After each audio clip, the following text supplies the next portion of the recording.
So we're going to do verses 17 through 24 today.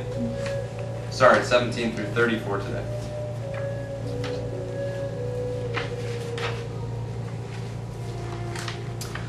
So, verses 1 through 16,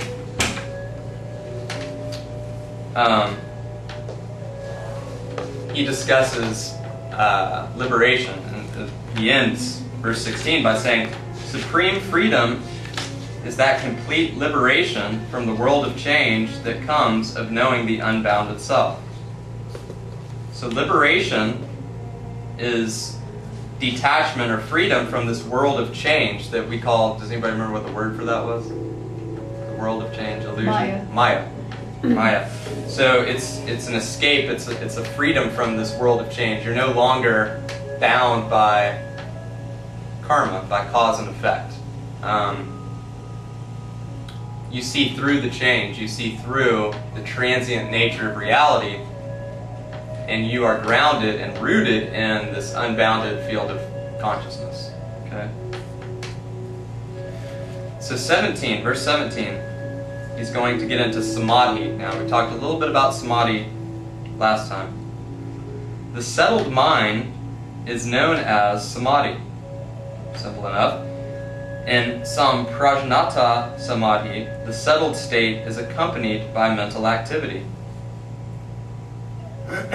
First on the gross level, okay, now he's introducing the koshas, right, that we already talked about. First on the gross physical level, then on the subtle level, the energy body, your chakra system, okay, and he kind of lumps the mental and the subtle together, and then a feeling of bliss, the bliss body, and then finally the sense of pure I-amness.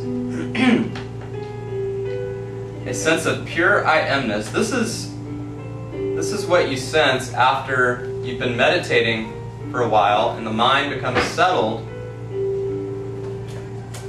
and there's no thoughts. So the personality is not active, the lower S self is not active, and yet you still have this sense of I exist, I am. Even though it's not coming from that ego place, that place of personality. It's not I am Martha. It's not I am Sandy. It's I am. There's a difference. So it's moving from those levels through the koshas, again, to that place of pure consciousness, I amness, he calls it here. 18. After the repeated experience of the settling, and he uses the word repeated several times in here, so this is important. After the repeated experience of the settling and ceasing of mental activity comes another samadhi. And this only the latent impressions of past experience remain. So you're meditating, and this happens a lot, it's common. You'll go with the mantra, maybe the mantra will even fade away, and you'll just be in this state of thoughtlessness and purity, but then a thought might pop back into your head, and then you're immediately taken away from that place. And you might start having some more thoughts, you bring yourself back to the mantra, use the mantra fades away, and then you're there again. And then you have another thought, and so on and so forth. So it's possible, in other words, to go in and out of samadhi. It's possible to enter into samadhi, and then come out of it, and then maybe go back in. Samadhi will be just in that moment where you are completely with your mind still, and you know you have the full conscious that you are there. In that moment, you are in samadhi. Yes, and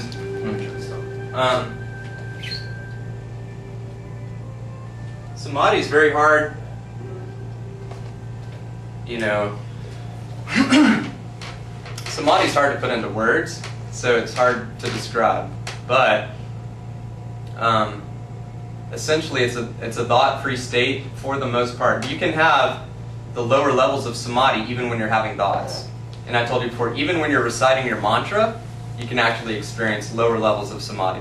So samadhi can be accompanied by thoughts, and he says that right here. Okay, the settled state is accompanied by mental activity. But in the moment that it is samadhi, is because you have consciousness of that beingness. That's the moment that it becomes samadhi. I would say lower so. or not lower? I would say so. You will experience the different levels, and the first level is accompanied by mental activity.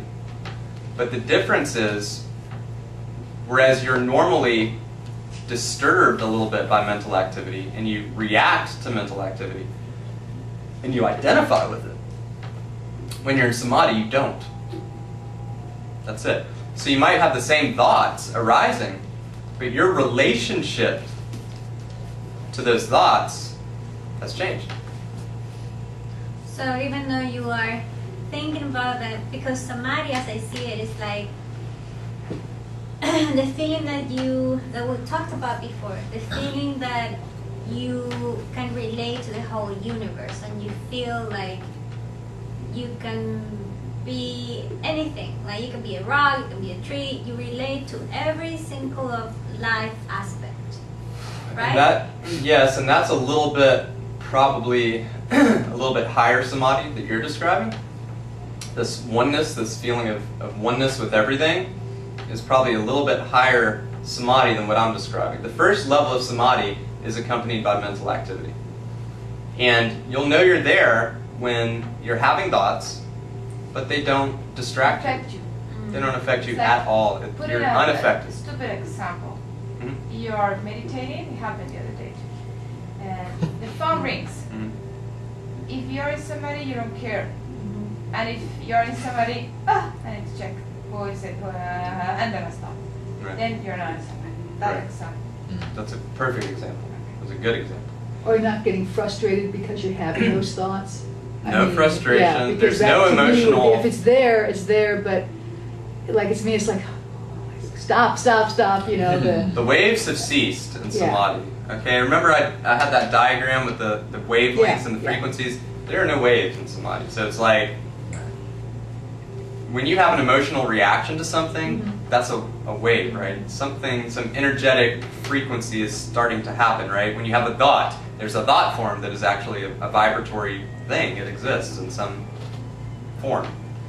There's no form in samadhi. When you're in samadhi, there's no reactions. You have thoughts. You know, it's like, you know when you're driving down the highway and you see billboards all over the place? You know, when you're in samadhi, you don't look up at those billboards. They don't distract you. You're focused on the road, okay? When you're in your normal state of mind, you're looking up at every billboard, every little distraction, every little thing catches your attention, you know, the pretty girl or the beer ad or whatever it is, you know, just boom, boom, boom. You're not here. So samadhi, or some people call it super consciousness, is another way of explaining it. It's like you're on the road, you see those billboards, but you have zero desire to look at them. You're just focused on the road, you know? Does that make sense? Yeah. I have a question. Mm-hmm. I don't know if anyone has experienced the sense of the feeling of love during meditation. Yeah. Yes.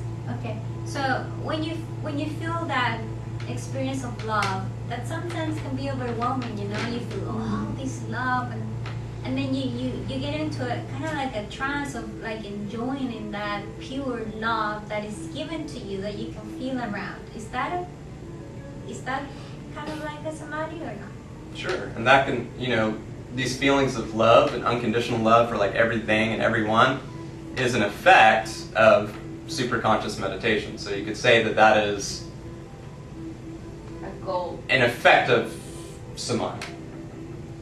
That happens when you're in samadhi. Does that make sense? Yeah, because samadhi is beyond the love, sort of. I think so. You know, it's like if you're having feelings and sensations, It's an emotion. you're not Right. So, yeah. You can, if you react to them and you're like identifying with these feelings and emotions, you're not in samadhi. Yeah. If the feelings and emotions are rising up, Mhm. but you're just watching them, detached from them, not participating in them, you're in samadhi. One perspective to that is that there are levels to love. The love, really, it's like there's when I say there's levels to love, there's love, the ultimate love, which is beyond that feeling of love. We have feeling of love, but then there's another love. So if you guys can, and you know, I know we're kind of like, you know, we're trying to explain these, but these are feelings that you feel that cannot be explained. It's almost just like existing in that state, not feeling it, but just being. Yes, being in it. be right. I mean, Yeah, that's the good. That's the best word. Not feel, because Not feel feeling, is but different. Feeling is more yeah. active, Not I feeling, think. being. Yes, but going beyond the feeling, Yeah. being. Yes, Yeah. the beingness, going beyond the feeling. Correct. Because you're not even thinking about love. I mean, Right. you're meditating, then all of a sudden You're just. you're just There. like When you're in samadhi, Yeah. there's no separation Right. when you're in samadhi. Right. You're obviously automatically going to feel love for everyone and everything when you realize they're exactly the same as you. So it's a side effect of samadhi. It's an effect of being in that super conscious state and having this realization that you're at one with everyone and everything. Automatically, you're going to have feelings of compassion and love when you realize everyone's just exactly the same as you are. So I think love is just that unconditional love is part of this super conscious state. Right. You know? Verse 19. This is the nature of existence for beings, talking about samadhi. Okay, this is the nature of existence for beings without gross physical bodies. And for those who are absorbed in the womb of all life, awaiting rebirth. He's talking about astral beings here. He's talking about beings that no longer have need or use for a physical body. You can, in your current lifetime, you can achieve such a high spiritual state that you have no need for a physical body. Why would you want to incarnate again in this stuff, in this world, to learn more? There's no need. So you actually, and again, this is the theory, you reincarnate into a higher plane, the astral plane, and you no longer carry a physical body with you. You're literally just your chakra system and your mind. That's it. And so, when you're in samadhi, you are like the masters are. You are in the same state as these astral beings that exist in the heavens, okay, the angels. Some people call them angels, okay? You're on their level when you're in samadhi, okay? Also, again, this is the theory, when you die, before you take your astral body with you. The soul takes the astral body with it when it dies. The astral body carries, it's the vehicle for the soul. And then, when you're in that limbo phase, before you are reborn, again, you're in samadhi, and you're in your astral body, okay? So, we're always in our astral body. But you can access it through yogic practices and yogic techniques. Chanting, pranayama, you can actually have access to your energetic body and become more in touch with it, more sensitive to it, and all those things, so that the next time you incarnate, you'll incarnate to a higher plane because you have knowledge of all this. That's the whole idea. That's the theory. Anyway, sorry. And in the theory, you die, you go to this limbo with your astral body, and you stay there spiritually, to put it like that. And then you come back to a reincarnation or not. Or not. You can just stay in that state. Right. Is that a decision of the being itself? Or Again, that's, some people think it is. Some people think that you can just decide, I want to stay in my astral body, I don't want to incarnate in a physical body again. Man, if it were that easy, wouldn't that be something? I don't really buy into that, you know. If it were that easy, then why are any of us here working and healing, you know? need So to have a level of illumination, to put it like that. that's the Make idea, that is that decision. you transcend Not us, but and you get to a certain level of spiritual where you can attainment decide. where you can decide, or where That makes God just decides for you, essentially. Your karma just decides. It's cause and effect, in other words. These are universal principles of cause and effect. So, again, maybe you can decide. I have no idea. You know, maybe you do make a conscious decision. I just want to hang out in my astral body. I have no desire to come back to Earth. That would be awesome. But if not, then yeah, it's an awful lot of hard work to attain that sort of level so that you can make these kinds of decisions.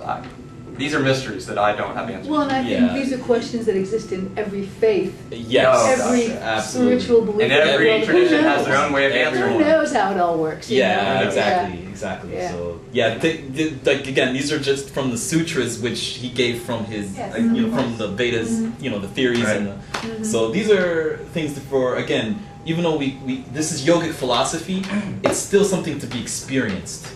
You have to experience it, So it's no explanation, a set 100%. This is it, That's why it's so abstract, so much to it. So you have to experience it and say, feel for yourself, keep going. Experience. Yeah. Yes. Experience. This is Yeah. all experience. It's all experiential. If this was, if we were Zen Buddhists, this would be sacrilegious to even talk about these things. Right. To even talk about samadhi or higher spiritual, they won't even, because you can't put words on it and you can't describe it, and because it's only an experience, they refuse. Oh, really? I They didn't know won't that. explain Really? it. They won't. If you ask them what is enlightenment, probably either pick a flower and show it to you, or they'll laugh at you, or they'll just Really? turn and walk away. They'll do something to jostle your consciousness so that you say, oh, well, it's kind of silly that I'm even talking about this because you can't label, you can't put words on it. But it sure is fun to talk about and speculate and, So we mentioned the path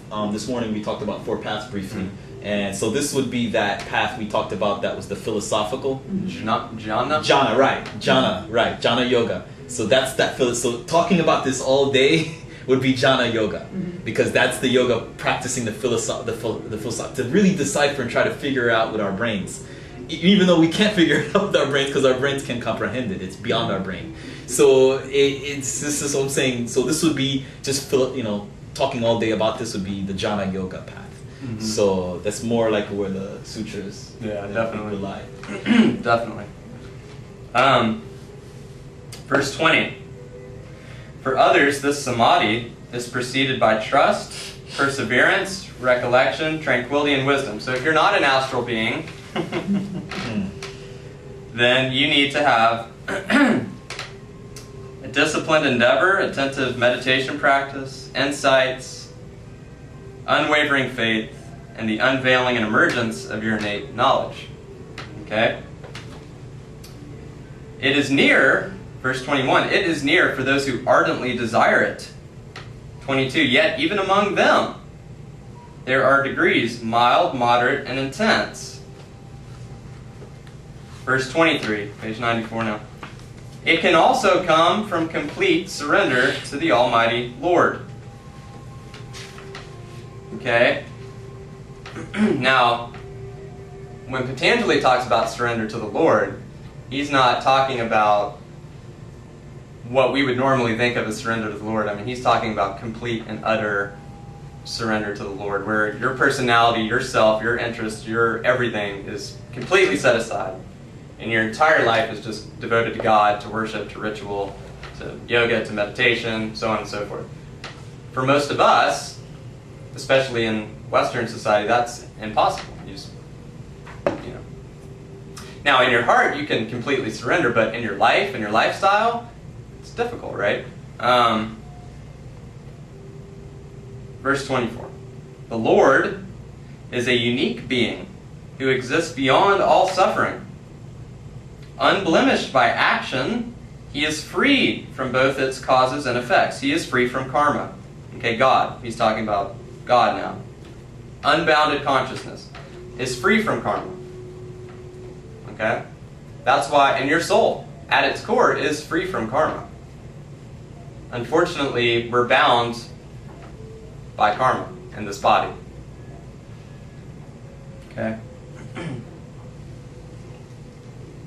25. In him, or it, lies the finest seed of all knowledge. 26. Being beyond time, he or it is the teacher of even the most ancient traditions of teachers. So God is the original guru. I mean, if you think about the first enlightened master ever, who was his teacher? There had to be a teacher, right? His teacher was God. So God is the ultimate guru. Even most gurus, enlightened masters, will tell you, I'm not the guru, God is the guru, I'm just a little channel for him or whatever. Okay? Verse 26. Being beyond time, he is the teacher of even the most ancient traditions of teachers. Verse 27. He is expressed through the sound of the sacred syllable Om. 28. It should be repeated and its essence realized. That's why we chant. That's why it's so important to chant, because literally in yoga philosophy, the closest essentially you can get to God on the physical plane is Om, the Om vibration. That's how sacred that sound is in yoga. It's literally, you're touching God every time you Om in yoga philosophy. That's why it's so important that we chant. And for other reasons, just it has energetic effects and purification effects, but again, it's the most sacred sound. It cleanses a space. You can just feel it after you Om. The space just feels clean. It's almost like you just saged it, smudged it or something, or had an energy healer or worker go in there and clear it. That's what Om does to a space. It just fills the space with the divine energy, the divine presence. It should be repeated and its essence realized. 29. Then the mind will turn inward, and the obstacles that stand in the way of progress will disappear. Okay, so through repeating Om or even meditating on Om, the mind will turn inward and the obstacles that stand in the way of progress will disappear. These obstacles are, I'm going to write these on the board, okay? Because I'm going to talk about these.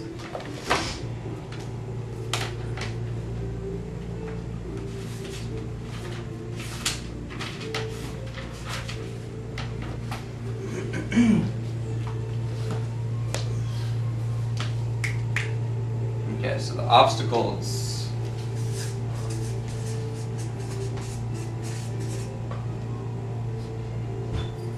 Obstacles, or we could say, well, yeah, we'll just say obstacles, okay?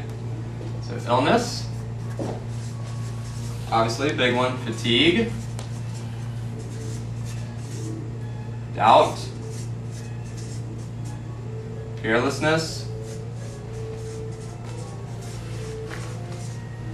laziness, attachment, delusion, and failure to achieve samadhi. Okay? So these are the obstacles to spiritual growth.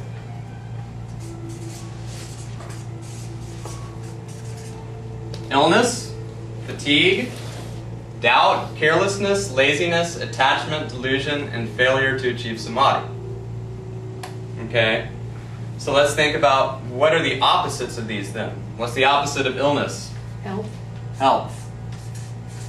Opposite of fatigue? Energy, right? Doubt? Belief or Yeah. Faith or belief. Carelessness? Mindfulness. Laziness? Energy. Motivation, right? motivation. Or inspiration even.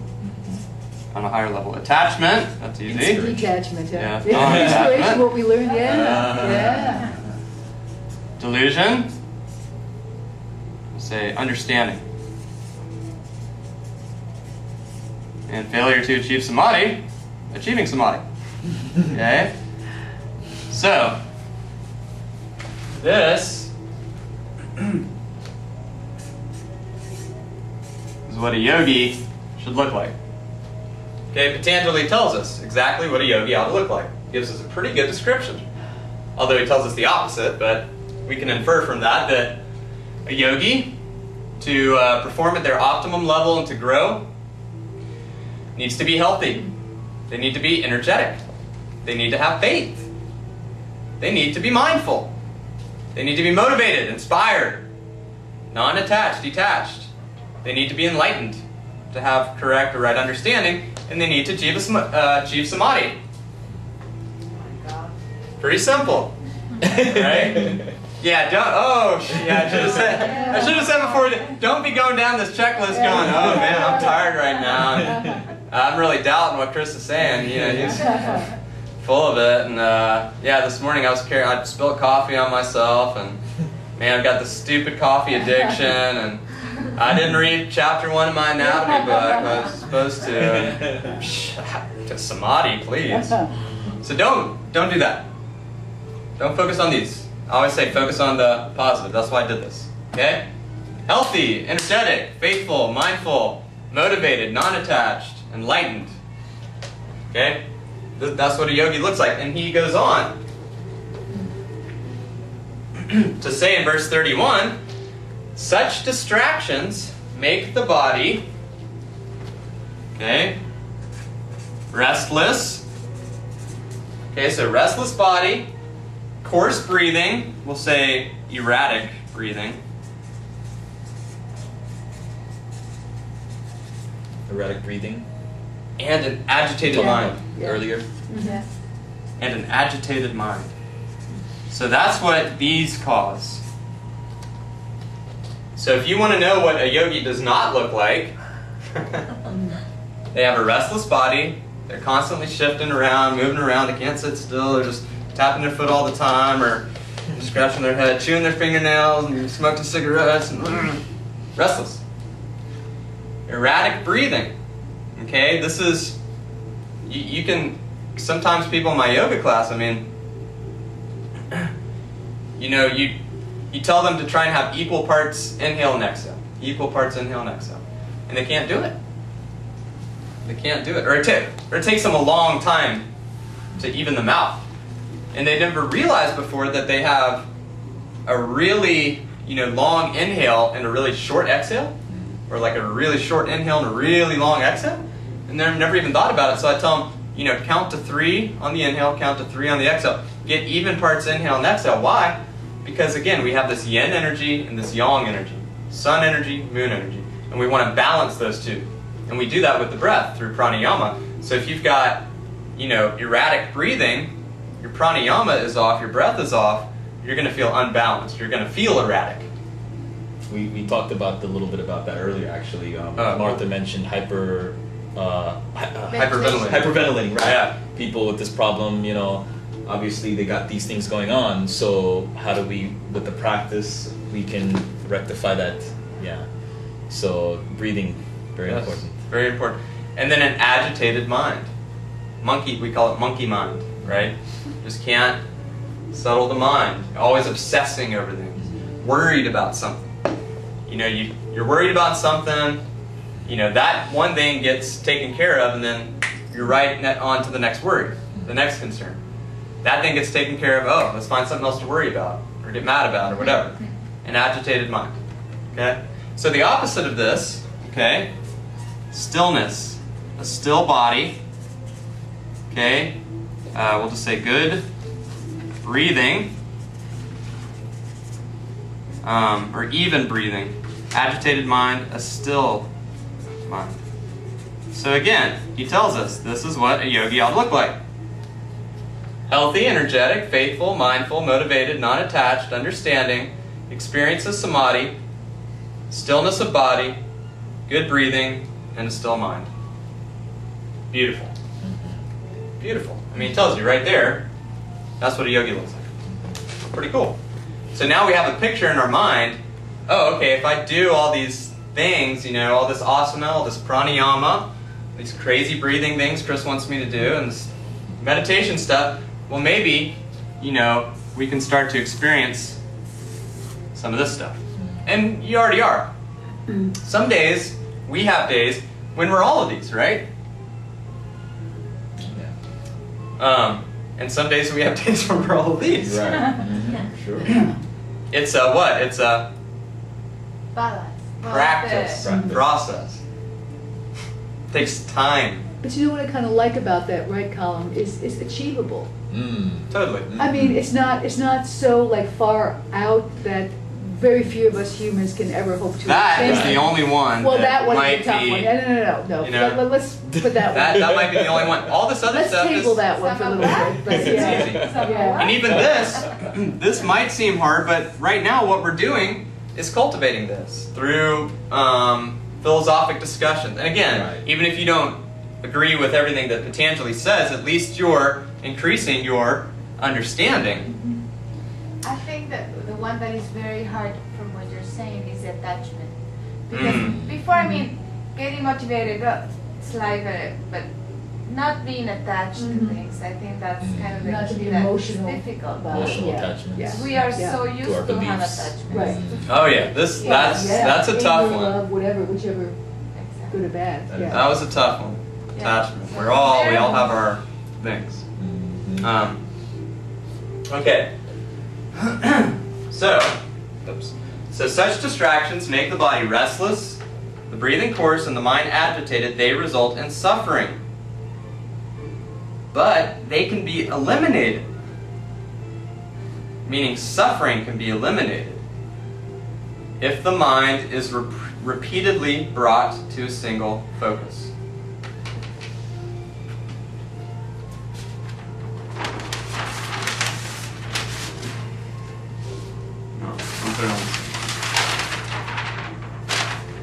So, he tells you, Patanjali says, in order to end suffering,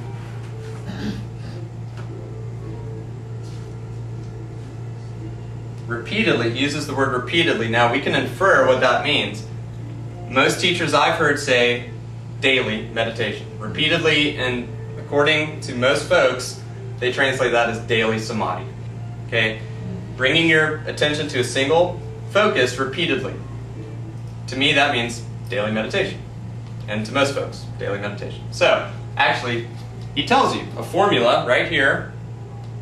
Easy. To end suffering. He tells you how to do it. To end your human suffering on this earth. Daily. We'll say super conscious.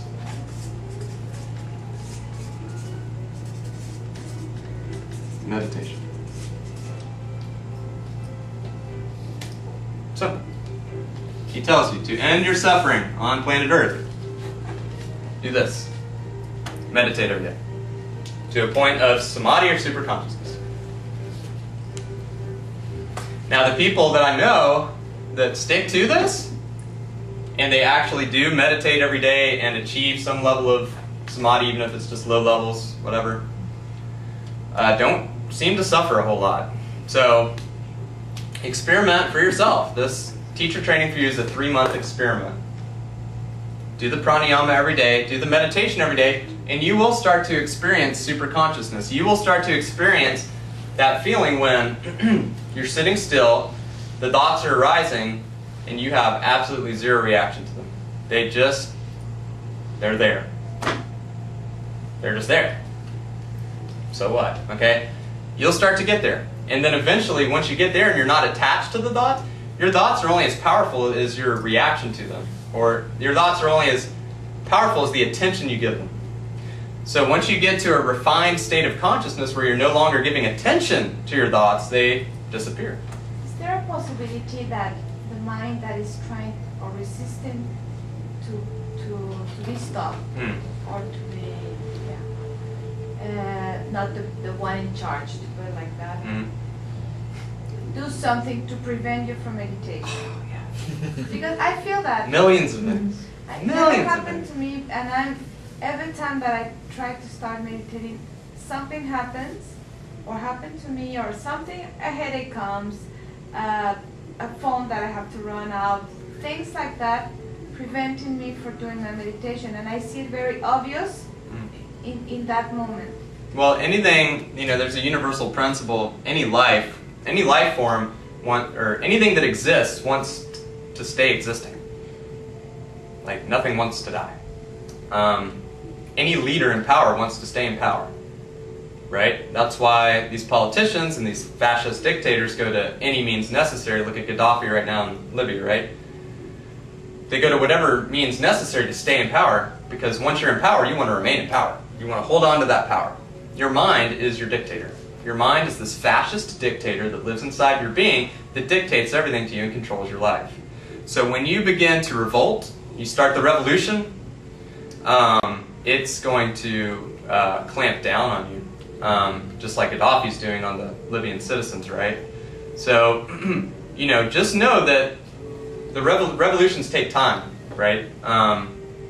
India didn't gain their freedom overnight. The United States didn't gain their freedom overnight. Revolutions take time. So your mind's going to fight you. It's going to say, no, do this, do that, do it my way. And what do? You just watch it.